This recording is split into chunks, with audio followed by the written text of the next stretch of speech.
ಈ ಭಾರತೀಯ ಜನತಾ ಪಕ್ಷದವರು ಕಾಂಗ್ರೆಸ್ನವರು ಏನ್ ಮಾಡಿದರು ಅಂತ ಪ್ರಶ್ನೆ ಕೇಳ್ತಾರೆ. ನರೇಂದ್ರ ಮೋದಿ ಅವರು ಈ ಪ್ರಶ್ನೆ ಕೇಳ್ತಾರೆ, ಅಮಿತ್ ಶಾ ಈ ಪ್ರಶ್ನೆ ಕೇಳ್ತಾರೆ. ನಾನು ಕೇಳ್ತೀನಿ, ಯಾರಾದರೂ ಒಬ್ರು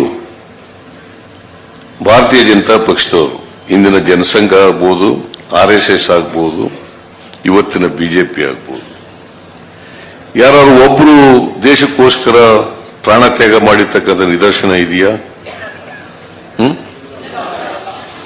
1925ರಲ್ಲೇ RSS ರಚನೆಯಾಗಿತ್ತು. 1950ನೇ ಇಸ್ವಿನಲ್ಲಿ ಜನಸಂಘ ಸ್ಥಾಪನೆಯಾಗಿತ್ತು. 80ರಲ್ಲಿ ಬಿಜೆಪಿ ಆದದ್ದು. ಇವರು RSSನವರು ಏನ್ ಬಹಳ ದೇಶಭಕ್ತರು ಅಂತ ಹೇಳ್ಕೊತಾರಲ್ಲ, ಸ್ವಾತಂತ್ರ್ಯ ಹೋರಾಟದಲ್ಲಿ ಭಾಗಿಯಾಗಿರ್ತಕ್ಕಂಥ ನಿದರ್ಶನ ಇದೆಯಾ? ಇಲ್ಲ ಅಲ್ಲ. ಮತ್ತೆ ಕಾಂಗ್ರೆಸ್ ಪಕ್ಷನ ಏನ್ ಮಾಡಿದರು ಅಂತ ಕೇಳಕ್ಕೆ ಇವ್ರಿಗೇನಾದ್ರು ನೈತಿಕತೆ ಇದೆಯಾ? ಇದನ್ನ ನಾವು ಜನರಿಗೆ ತಿಳಿಸ್ಬೇಕು. ಏನ್ ಬಹಳ ಹಿಂದುತ್ವದ ಬಗ್ಗೆ ಮಾತಾಡ್ತಾರೆ, ದೇಶಭಕ್ತಿ ಬಗ್ಗೆ ಮಾತಾಡ್ತಾರೆ,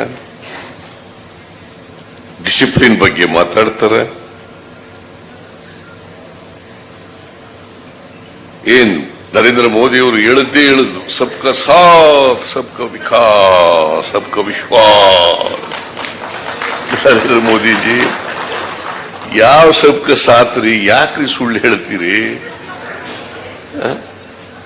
ಏನ್ ನೋಡಿ ಹೆಂಗೆ ಸತ್ಯ ತಲೆ ಮೇಲೆ ಹೊಡೆದಾಗ ಹೇಳ್ತಾರೆ ಸುಳ್ಳನ್ನು. ಸಬ್ಕಾ ಸಾಥ್ ಸಬ್ಕಾ ವಿಕಾಸ್ ಸಬ್ಕಾ ವಿಶ್ವಾಸ್.